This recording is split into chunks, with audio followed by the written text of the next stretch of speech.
Latest updates ఎప్పటికప్పుడు పొందడానికి big TV WhatsApp channel follow అవ్వండి. లింక్ డిస్క్రిప్షన్ లో ఉంది. ఈ నెల 2వ తేదీ నుండి కార్తీక పౌర్ణమి స్టార్ట్ కావడంతో భక్తులంతా కూడా ఎంతో ఆధ్యాత్మికతతోనే తమ భక్తి శ్రద్ధలు చాటుకుంటున్నాడు. ఈరోజు చివరి రోజు కార్తీక పౌర్ణమి పురస్కరించుకొని జిల్లాలోని దేవాలయాలన్నీ కూడా భక్తులతో కిటకిలాడుతున్నాయి. ముఖ్యంగా శివాలయాలు కూడా పూర్తి స్థాయిలో భక్తులంతా కూడా విచ్చేసి తమ మొక్కులను చెల్లించుకుంటున్నారు. మహబూబాబాద్ జిల్లాలోని కొరివి మండలంలోని కందికొండ జాతరను చూసినట్లయితే సుమారు 2.5 కిలోమీటర్ల ఎత్తుపైన ఈ శ్రీ లక్ష్మీనరసింహస్వామి వెలసిలతో భక్తులు కూడా భారీ సంఖ్యలో వస్తున్న పరిస్థితి కనపడుతుంది. మనం పక్కన లైవ్లో స్క్రీన్లో చూసుకున్నట్లయితే భక్తులు ఇప్పటికే చాలా ఎత్తున కూడా సుమారు 1,00,000 మంది కూడా ఈ భక్తులు రావడం జరిగింది. ఇక్కడ ఈ యొక్క కందగిరి గుట్ట మీద అనేది చాలా ఆధ్యాత్మిక సంతరించుకున్నది. తపస్సు చేయడం వల్ల ఎవరైతే కపిలవాయి మహర్షి ఉన్నారో అతను కఠోరమైన తపస్సు చేయడం వల్ల సాక్షాత్తు శ్రీ లక్ష్మీనరసింహస్వామి ఇక్కడ వెలిసినట్లు కూడా పురాణాలు చెప్తున్న పరిస్థితి కనపడుతుంది. దీనిలో ఇక్కడ కోరుకున్న భక్తులన్నీ కూడా తక్షణమే నెరవేరుతాయని కూడా ఇక్కడ ప్రజలకు నమ్మకం ఉండడంతో మహబూబాబాద్ జిల్లాలో ముఖ్యంగా ఈ కందగిరి కొండ అనేది పుణ్యక్షేత్రం విరేసిల్లుతుంది.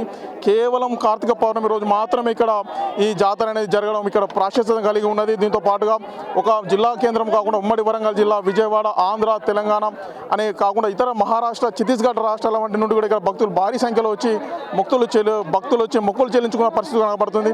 అసలు ఈ కందగిరి గుట్ట మీద ఒక విశిష్టత ఏంది, దీని యొక్క ఇంత ప్రాశస్త్యం ఎందుకు ఉన్నది, దీని యొక్క ప్రత్యేకత ఏంది, కార్తీక పౌర్ణమి రోజు ఎందుకు ఇక్కడ ఇంతమంది భక్తులు లక్షలాది మంది భక్తులు ఎందుకు వచ్చి ఇక్కడ దర్శనం చేసుకుంటారో చెప్పడానికి ఆలయ అర్చకులు మనతో ఉన్నారు. ఆలయ అర్చకులను అడిగి అసలు ఈ టెంపుల్ యొక్క విశిష్టత ఏందో తెలుసుకునే ప్రయత్నం చేద్దాం. చెప్పండి స్వామి గారు, ఇక్కడ ఎందుకు ఈ కార్తీక పౌర్ణమి రోజు ఎందుకు ఇంతగానో భక్తులు రావడం జరుగుతుంది, ఈ యొక్క ఆలయ యొక్క విశిష్టత ఏంది? ఈ యొక్క ఆలయం 400 సంవత్సరాల క్రితం ఏర్పాటైంది. అయితే ఈ యొక్క కందికొండలో మొదటగా దీన్ని స్కందికొండ అంటారు. స్కందుడు అనే మహర్షి ఇక్కడ తపస్సు చేశాడు. ఆయన పేరు మీదనే ఇది స్కందకొండగా మారింది. అది రాను రాను వాడుక భాషలో కందికొండగా ఉంది. అందులో దీనికి ఒక కంది చెట్టు ఉండేదని పూర్వకాలంలో చెప్పేవాడు. దానికి ఒక చింత చెట్టు మందం ఉండేదని, ఒక పుట్టెడు కందులు వెళ్ళాయని చెప్తుంటారు.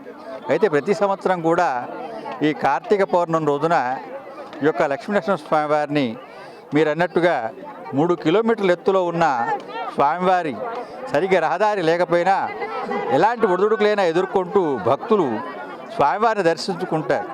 అందులో స్వామివారి కూడా కార్తీక పౌర్ణమి రోజునే నన్ను పూజించమని చెప్పారని పురాణంలో చెప్పబడింది.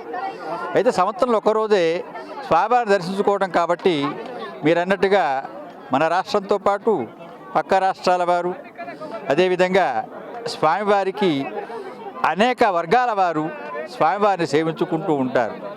ప్రతి సంవత్సరం కార్తీక పౌర్ణమి రోజున ఉదయం తెల్లవారుజామున స్వామివారి పూజ ప్రారంభిస్తాం. అదేవిధంగా సాయంత్రం దాకా వచ్చిన భక్తులకు అర్చనల కార్యక్రమం నిర్వహిస్తాం. సాయంత్రం పూట స్వామివారి యొక్క దేవాలయం పైన అఖండ దీపం వెలిగిస్తాం. అది ఒక 50 కిలోమీటర్ల దాకా కనిపిస్తుంది. ఎవరైతే గుట్ట ఎక్కని వాళ్ళు ఉంటారో వాళ్ళు ఆ యొక్క దీపాన్ని దర్శించుకొని స్వామివారిని దర్శించినట్టుగా భావిస్తారన్నమాట. అయితే ఇక్కడ నరసింహస్వామి మాత్రం భక్తుల పాలిట కొంగు బంగారంగా విరాజిల్లుతున్నాడు. ఎందుకంటే ఏ భక్తుడిని మందలిచ్చినా కూడా వాళ్ళ కోరికలు నెరవేరుతున్నాయి, చక్కగా పంటలు పండుతున్నాయి. వాళ్లకు విద్య, వివాహము, ఉద్యోగము, సంతానము, ఆరోగ్యాలు ఇవన్నీ కూడా సంపాదిస్తున్నాడు ఈ యొక్క లక్ష్మీనరసింహస్వామి. కాబట్టి ఆ భక్తులంతా కూడా మాకు ఆయన బంగారం లాంటి వాడు అంటూ ప్రతి సంవత్సరం కూడా కార్తీక పౌర్ణమి రోజున ఎలాంటి ఒడిదుడుకులున్నా కూడా సరిగ్గా దారి లేకపోయినప్పటికీ కూడా ఆ రాళ్ల మించి రప్పల మించి ఎక్కి స్వామివారిని దర్శించుకొని స్వామివారి యొక్క ఆశీస్సులు అందుకుంటున్నారు. అయితే ఈ యొక్క కార్యక్రమాన్ని ప్రతి సంవత్సరంలో ఈ కార్తీక పౌర్ణమి రోజున కందికొండ గ్రామానికి చెందిన జంగాలవారు, బండివారు వీళ్ళంతా కూడా భక్తులు ముందుగా ఉండి ఆ స్వామివారి కార్యక్రమానికి ముందుగా దారి బాగు చేయించి సున్నాలు వేయించి అదేవిధంగా భక్తులకు ప్రసాద వినియోగం కూడా చక్కగా చేస్తున్నారు. అసలు ఆ ప్రసాదాన్ని ఎలా తీసుకొస్తున్నారో ఒకసారి అనుకుంటే ఆశ్చర్యం వేస్తుంది. ఒక 30 గంపల దాకా తీసుకొస్తారు. 30 గంపల్లో ప్రసాదం అంటే ఒక గంపలో 30 కిలోల ప్రసాదం ఉంటుంది. ఆ ప్రసాదాన్ని తీసుకొచ్చి వచ్చిన భక్తులందరికీ కూడా భక్తులు కూడా వెనకట్లాగా కాకుండా ఇప్పుడు లక్షల సంఖ్యలో వస్తున్నారు. అయితే ఆ స్వామివారిని ఎన్ని ఒడిదుడుకులు ఉన్నా కూడా ఈ కార్తీక పౌర్ణమి రోజున స్వామివారిని దర్శించుకొని ఆయన యొక్క ఆశీస్సులు అందుకుంటూ ఈ యొక్క తెలుగు రాష్ట్ర ప్రజలే కాకుండా పక్క రాష్ట్ర ప్రజలు కూడా ఆ స్వామివారి ఆశీస్సులు అందుకొని పిల్లా పాపలు సుఖంగా ఉండి అందరూ కూడా చాలా ఆనందంగా గడుపుతున్నారు. ఈ యొక్క ఛానల్ వారికి కూడా మా లక్ష్మీనరసింహ స్వామి వారికి ఆశీస్సులు అందిస్తున్నాను. జై లక్ష్మీనరసింహ స్వామి.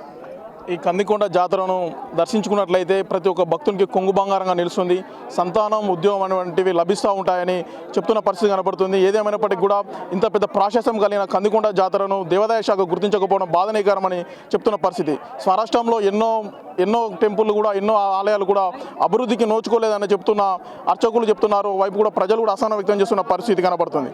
ఇది ఇక్కడి పరిస్థితి. వీడియో జర్నలిస్ట్ వీరేందర్తో యశ్వంత్, బిగ్ టీవీ, కందికొండ నుండి.